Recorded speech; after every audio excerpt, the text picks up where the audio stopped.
What's good, y'all? My name is Gypsy Kim and you're watching Gypsy Kim Stories.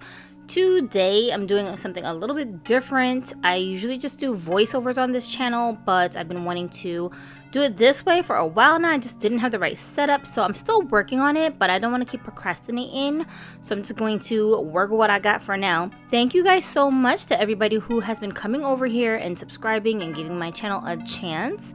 It's still a work in progress. At the time of recording this, I'm almost at 1,000 subscribers and I'm really shocked. I appreciate you guys so much for coming and hanging out with me. Today we're going to be talking about something that was brought to my attention by one of my husband's subscribers. So my husband has a YouTube channel called Honest Adonis 2 where he does reactions to stuff. It's usually like creepy videos from TikTok or Instagram or other social media. He just talks about whatever, you know, conspiracies and spooky stuff, and he just does his reaction to them. But a lot of his reactions are kind of humorous, so he don't really take all that stuff too seriously. But anyways, one of his subscribers, Monica, suggested that I should look into the disappearances and murders that are rampant in the state where she lives, which is Alaska. I think Alaskan cases are very underreported and they really do intrigue me, so I decided that I wanted to do a little bit of research and try to see what I can find, and I did happen to come across a case that was a little intriguing, so I thought I would share with you guys today. And just a little disclaimer, I've mentioned this before, but if you're new here, I'm not new to YouTube, but I do have autism and it's really painful for me to look people in the eye, including my viewfinder on my camera. So if my eyes dart all over the place, that's the reason why. Just bear with me. I try my hardest to stay focused on the camera, but it's really difficult for me to do it. Just something about eye contact, the idea of looking people in the eye makes me like cringe. It just, oh my gosh, like I can't even talk about it because it just makes me cringe so bad. I'm not hiding a body, I swear. So when we think about Alaska, what do most of us think of? I mean, for me, Alaska, I instantly think of the vast wilderness there. Alaska is known for its expansive and pristine natural landscapes, including towering mountains, dense forests, glaciers, and abundant wildlife. I also think about the cold weather there. The state's Arctic climate and subarctic temperatures evoke images of snow-covered landscapes and frigid winters. Adventure and outdoor activities is also something that comes to mind. Alaska offers a wide range of outdoor recreational opportunities, including hiking, fishing, hunting, kayaking, dog sledding, and wildlife viewing. What about the Northern Lights? Alaska is one of the best places in the world to view the aurora borealis, a natural phenomenon characterized by colorful displays of light in the night sky. And then there's of course the indigenous cultures there. Alaska has a rich cultural heritage shaped by its diverse indigenous populations, including Alaska Natives such as the Inuit peoples, Yupik, Aleut, and Tlingit peoples. I hope I'm saying those names right. Excuse me if I'm not. So speaking of natives, let's talk about this woman who is a native of Alaska. Her name was Kathleen Jo Henry. She was born December 22nd in 1988 in a place called Bethel, Alaska. And at the time of this incident, she was a 30-year-old Alaska Native woman who I believe comes from the Yupik people. She grew up in the village of Eek, Alaska, which is primarily inhabited by Alaskan Natives, particularly the Yupiks. So Kathleen dropped out of school when she was only 14 years old, but she later went on to earn her GED while she was incarcerated in the year of 2012. She was struggling with alcoholism and homelessness, and Kathleen had multiple convictions and jail stints, with her arrest record stretching back to at least 2007. She was convicted of such things as multiple counts of assault, disorderly conduct, reckless driving, criminal trespass, resisting arrest, vehicle theft, DUIs, which means driving under the influence of some kind of alcoholic substance or a narcotic substance perhaps, theft, and vehicle trespassing. But despite her challenges, Kathleen aimed to turn her life around, and she was really determined to make things right. When you looked at Kathleen's Facebook posts around the time when she was going through these troubles, she was expressing frustration and determination to improve her situation. After serving 5 months for an assault charge in 2019, she was released from jail. She was very proud of her Yupik heritage, and she often wrote fondly of her hometown and her family traditions over on her Facebook social media posts. Although she was just starting to experience her freedom again, that would unfortunately be cut short. Now we're going to go on to talk about another woman who's also an Alaskan Native, and she's going to tie into this case as well. This woman's name was Veronica Abouchuk. I think I'm not sure if I'm saying her name correctly, but this is the way it's spelled. So Veronica was 52 at the time of this incident. She had 4 children already. I'm assuming that most of them were adults because they mentioned that Veronica had grandchildren, so I'm guessing that probably her kids were adults. She was a native of a place called Stebbins, Alaska, and she was also an Alaskan Indigenous woman. There's a little bit of controversy about whether or not Veronica enjoyed being a homeless person. If you talk to her niece expressed that her aunt seemed to like not having a specific place where she lived, and she didn't really express why she felt like that, but she just insists that her aunt was into that lifestyle. And then if you ask Veronica's sister, she will say, hell to the no, what are you talking about? My sister did not like being homeless. That's crazy. So there's a lot of controversy about whether or not this is true within the family. However, nonetheless, Veronica was described as being a very devoted mom and a loving grandmother. She had a special talent for making everybody in her family feel special and cherished. She definitely played a role in her family as a big sister. She loved sharing lunches and outings with her sisters. She was into holidays, and she really liked spending time with her grandchildren. In February of 2019, Miss Veronica would be reported missing by her family members, but by this time it had already been 7 months by the time that they had last seen her. Now enter a brand new character, Brian Stephen Smith. Brian Smith was a South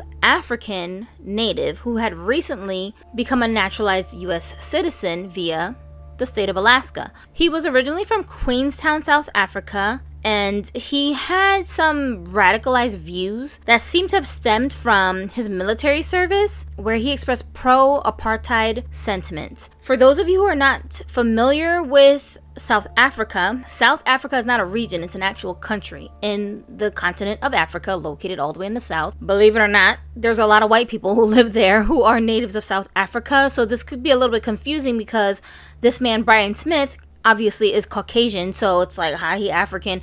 But in the country of South Africa, there are a lot of people who are descendants of colonizers who went there from Europe. So by lineage, they're like British people and people from European countries, but they're native to South Africa because a lot of them were born there. So that's all they know. So that's their home country. And so when you think of a South African, a lot of times we think of like black people, but a lot of the people who are from South Africa, like Charlize Theron, are white. So I just wanted to make that clear for people who are watching this from outside the US or outside of Africa who might be confused because we're saying this guy's African. And also the reports that mentioned that this man was pro-apartheid. So apartheid is kind of like racism. How here in America we used to have really bad racism. We still do have bad racism, but we were actually segregated at one point where black people and white people couldn't mix with each other. So apartheid is very similar to that. It's just the South African version of it.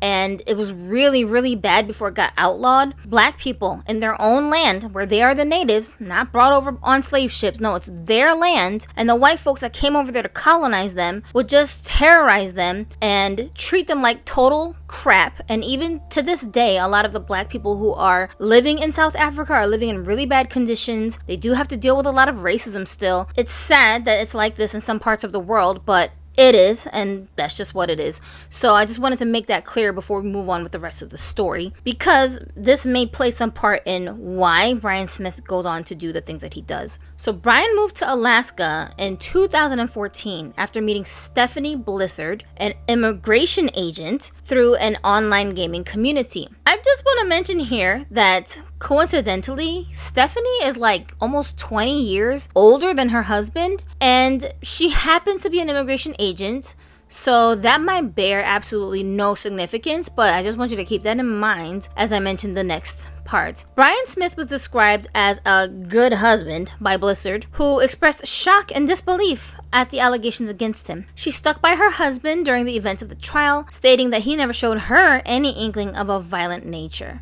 But I do also think it's significant that this woman, Stephanie Blissard, she herself is a native Indigenous Alaskan woman. Now let's talk about Valerie Kassler, another character in this story. So Valerie is a woman who, I guess there's a little bit of controversy about whether or not her word could be believed, but that has mostly to do with her lengthy criminal history, including theft, assault, and prostitution. So in late 2019, Valerie Kassler turned over an SD card to the police. It was labeled homicide at Midtown Marriott, referring to the Marriott Hotel. Among its contents were 39 photographs and 12 videos documenting a heinous crime which occurred in a hotel room. The footage depicted a woman unrecognizable due to being viciously assaulted and strangled by an assailant with a very distinct accent.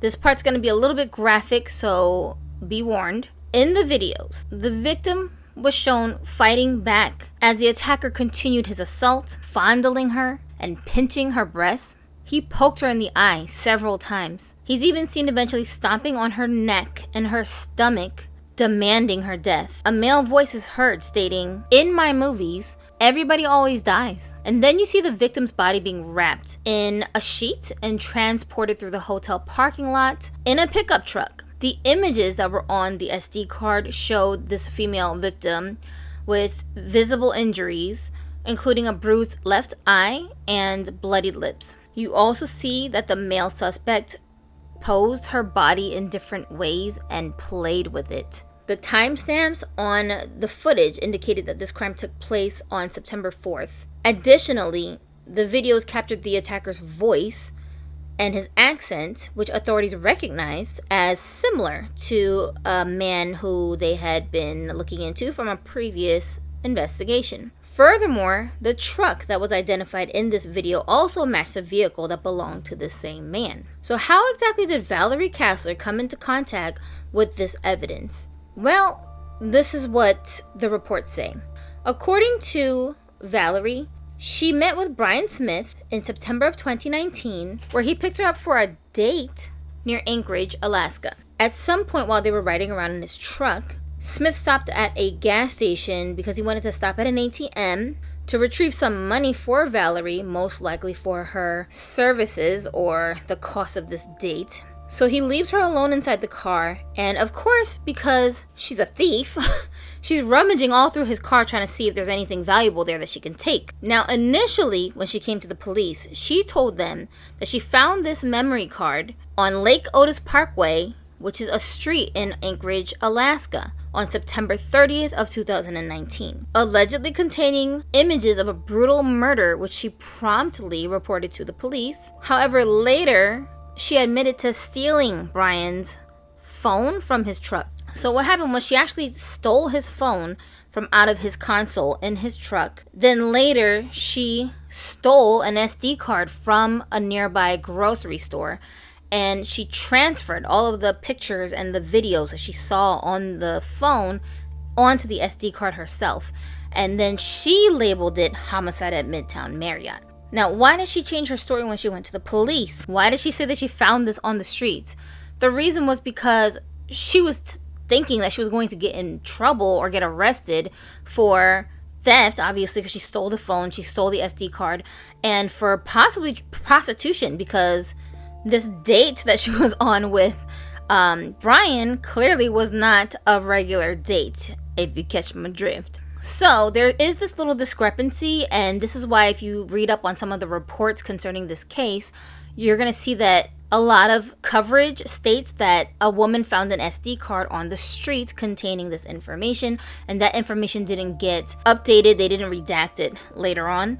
But according to Valerie, she said that she lost the actual phone itself with the original pictures and stuff on it because she was walking through the woods. Why? I don't know why she's walking through the woods, but apparently people in Alaska love walking through the woods, okay? So she's walking through the woods, and then somewhere along the way she dropped this phone, but thankfully she still had the SD card, so that's what she was able to provide the police with. She said that she actually knew the woman that was on the video, who turned out to be Kathleen Jo Henry, who we talked about earlier. She couldn't even recognize her when she was looking at the photos and watching the videos because of how brutally she was just assaulted all of the injuries that she had. And when she realized, like, I know this lady, she really wanted to do something about it. She wanted to testify so that she could help her friend. So this is how she ended up bringing this information to the police. Now, of course, the police can't just go off arresting some guy because this lady said that he killed someone. They needed proof. So they started doing an investigation to try to gather more evidence to back up what they were seeing on the footage and in the pictures that were on the SD card. So they were able to locate phone records for Brian Smith, and those records placed him near where the body was found. And also, like I stated earlier, his vehicle was registered to the hotel on the night of the murder, and they were able to identify that it was the same car in the video and in the pictures that had registered at the hotel. So based on this evidence, the police ended up arresting him on October 8th of 2019 at Ted Stevens International Airport, and they charged him with first-degree murder. He had the audacity to plead not guilty, which is ridiculous because pleading not guilty was what made Valerie Kessler and a bunch of other people have to testify in court. And oh my gosh, you guys, the family members had to watch the videos and look at all the pictures that were admitted into evidence. I cannot even imagine how they could like stand to be in the courtroom looking at stuff like that of their loved one being literally tortured, because this was not like he just stabbed her and threw her in a closet somewhere. No, he was torturing her for who knows how long. There's 12 videos on there. Like, what are you doing, bro? So messed up. Okay, but it gets worse. Hold on. So, oh gosh. So Smith decides he's going to surprise the police investigators by confessing to a whole nother murder. And this was the murder of 52-year-old Veronica Abouchuk, who we were talking about earlier. The one whose family members were like arguing amongst themselves about whether or not she likes being homeless. So Kathleen Jo Henry, who was 30 years old, she was found murdered on October 2nd, 2019, along the Seaward Highway. Is it Seward or Seaward? About 20 miles south of Anchorage. So they found her body. And then Veronica Abouchuk, her body was found by mushroom pickers along a highway. And they actually found her before this confession came through. The way that she ended up getting into the situation was that Brian picked her up and brought her back to his house, because his wife was apparently out of town at the time, so he had the whole house to himself. He told her to take a shower. I'm guessing this is one of these dates that he likes to take women on. Apparently, she refused to take a shower, and this just pissed him off. So he goes to his garage, gets a gun, and without even thinking twice about it, he shoots her in the head. So upon this confession to the police that he had murdered this woman as well, the police went to his house and they did a whole search and everything. In his home, they found a whole nother memory drive containing a deleted video that they were able to recover that was showing things that he was doing to Veronica before and after her death. What is with this dude and his obsession with documenting his crimes? It's really bizarre. I'm confused. Like, why is his wife saying that she's standing by him and she thinks he's innocent when he confessed, for one? And for two, the evidence is right in your house. Like, bruh. What?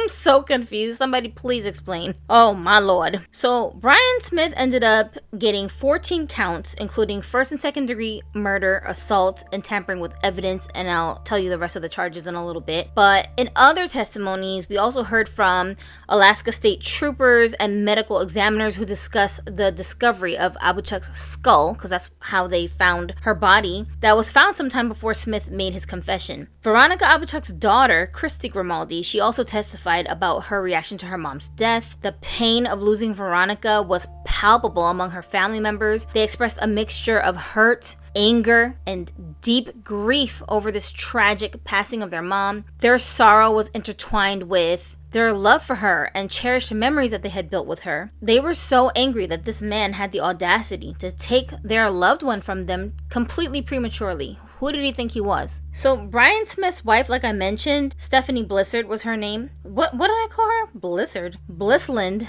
I've been saying her name wrong this whole time, haven't I? Bruh. My bad. Stephanie Blissland. She defended him, stating her disbelief in the allegations and pledging her support. She was informed about his arrest while she was visiting some family down in Virginia, so she was out of town while this was going on. Now, Brian had just become a U.S. citizen on September 20th of that year, which was like a month prior to this arrest. This is just my speculation. Honestly, I don't think it's a coincidence that his wife is so much older than him and that she's an immigration agent and that she's also a native-born Alaskan, because I think he was probably targeting her, a lonely older woman who probably didn't have a lot of prospects for men that she could date and take her seriously.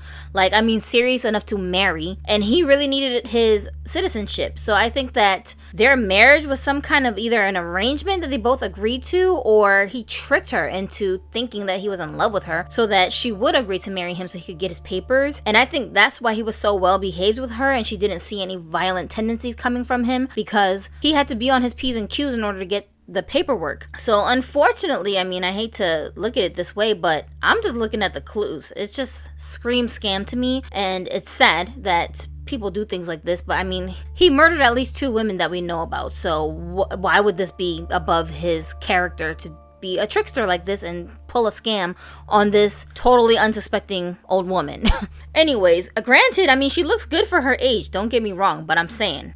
The Anchorage Police Department did express their gratitude towards Valerie Castler, who turned in this SD card. They said it was instrumental to Smith's arrest, and they actually dismissed any speculations about the footage being doctored, because a lot of people, including the defense, of course, were trying to imply that Valerie somehow photoshopped or like edited the videos to make it seem like Brian did all of this stuff, which is absurd. And if you actually watch her testimony in court, I mean, y'all, I ain't trying to judge a book by a cover, but I'm saying some books are just very, very obvious what they're about when you look at the cover, okay? This lady, ain't no way. There's no way that this lady done doctored the foot. Like, give me a break. What are you talking about? It's absurd to even think that she would have the time or the resources to do all of that when she's worried about rummaging through people's trucks to find something of value that she can go and like pawn someplace. Like, this lady is not thinking about editing videos, trust me. So I just think it's ridiculous. Like, sometimes I'll be looking at these defense attorneys thinking like, where do you guys get your strategy from? Like, why is this your defense? This is the best you could come up with? Wow. I could have came up with a better story than this. Y'all gotta do better. It's just ridiculous. On February 22nd of 2024, just this year, Brian Smith was indicted on multiple charges for the murders that he committed, and he was sentenced to life in prison. His convictions include first-degree murder, second-degree murder, tampering with evidence, and sexual assault. And this is one of those cases that shed light on the issue of missing and murdered Indigenous women in the United States and Canada, highlighting a national crisis that needs attention and action, because obviously these 2 women are not the only ones who fit this demographic that have been brutalized in some way. And the sad thing about it is that they don't get enough news coverage like we see with blonde-haired, blue-eyed women that go missing or have things happening to them that are crimes. This story really outraged a lot of people in that local area who were Indigenous women themselves that work in the government and different agencies that want to shed light on the fact that a lot of Indigenous women's disappearances and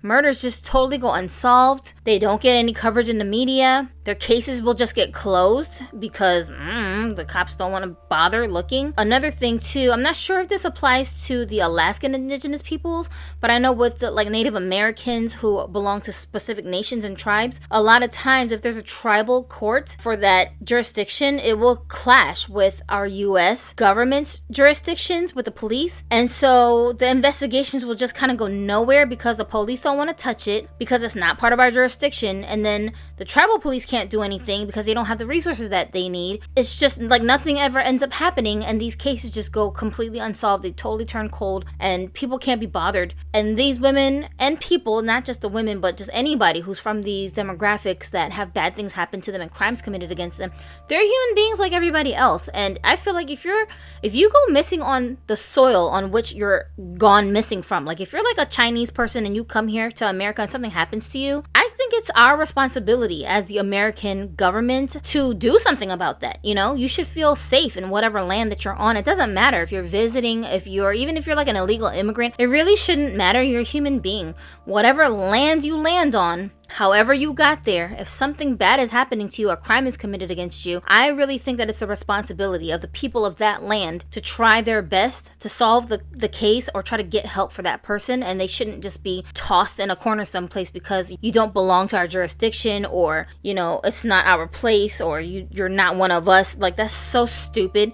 It's so stupid. I don't like that. So I don't know what the laws are concerning things like that, but I really feel like that's something that we need to do something about, because there's just too many people, too many children, too many young women who are just disappearing off the face of the earth, and it makes it easier for people to target them specifically. Like, did Brian Smith choose these women specifically to commit crimes against because they were Indigenous women? Would he have picked a standard traditional American woman to do this to? I don't know, because it seems like when I look at cases like this, the ongoing trend I see is that a lot of these criminals, they know that they can get away with it if they target these specific groups of people, because the law doesn't really protect them like it would if it was somebody from the blonde hair, blue-eyed categories that normally we see a lot of fanfare over in the media when those people go missing. So it's just something to think about.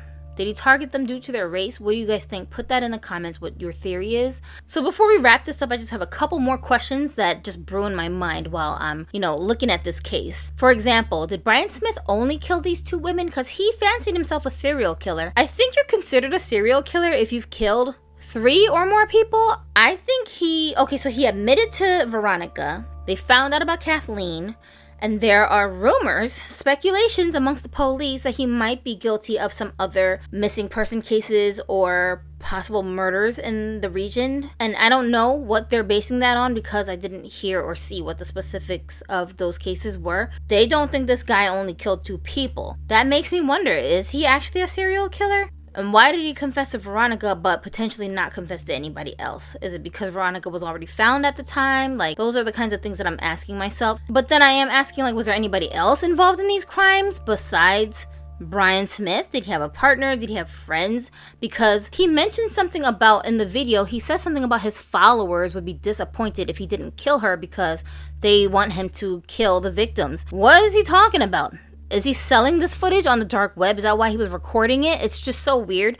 I don't know why he would say something like that in the recording, because he's talking to someone who he knows he's going to murder. So he's not taking a risk in his mind of anybody like hearing him say this and then getting him in trouble for saying it. So I wonder why he said that. It's just really eerie. And then if for some reason he was selling the footage somewhere or like uploading it to the dark web, the people who are downloading it, buying it, or watching these kinds of videos, are they in some way culpable for crimes like this? Like, could they be considered accessories in some manner because they're encouraging people to do these weird acts and then paying for it? That's like a weird thing to be thinking about, And my last question is, how stupid is his wife? Why on earth, with all this evidence, would you believe that this man is innocent? Like, it's just so strange. I swear, people don't want to believe sometimes that they got bamboozled. They don't want to believe. My sense of judgment and a person's character is so horrendous that I picked this person to trust with my life. They just don't want to believe it. But at the end of the day, it's not really your fault. If that person is tricking you, lying to you, manipulating you, it could happen to anyone. It doesn't mean that something is wrong with you because you fell for their shenanigans. I mean, unless it was really obvious and you just fell for it anyway. But I'm just saying, like, if they were a really, really good actor, it's not your fault. It's like people who like join cults. They don't want to believe that they're in a cult. They don't want to believe that they would be so stupid as to fall for the lies of this cult leader. It turns out the Kool-Aid ain't real and there's no aliens coming to beam us up. Like, they just don't want to believe that they fell for it, I think that's more of like a you problem when you think that way.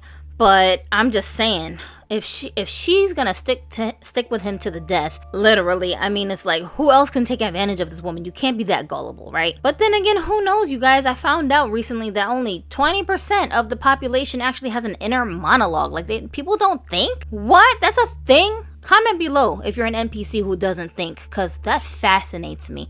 Maybe we should do a story on that. I'm just saying, it's ridiculous. Anyways, what were you doing in the fall and the winter of 2019? when these events were taking place. Drop it in the comment section. It's just a little game I like to play with myself when I'm looking at stories like this. Like, what was I up to when this was going on in these people's lives?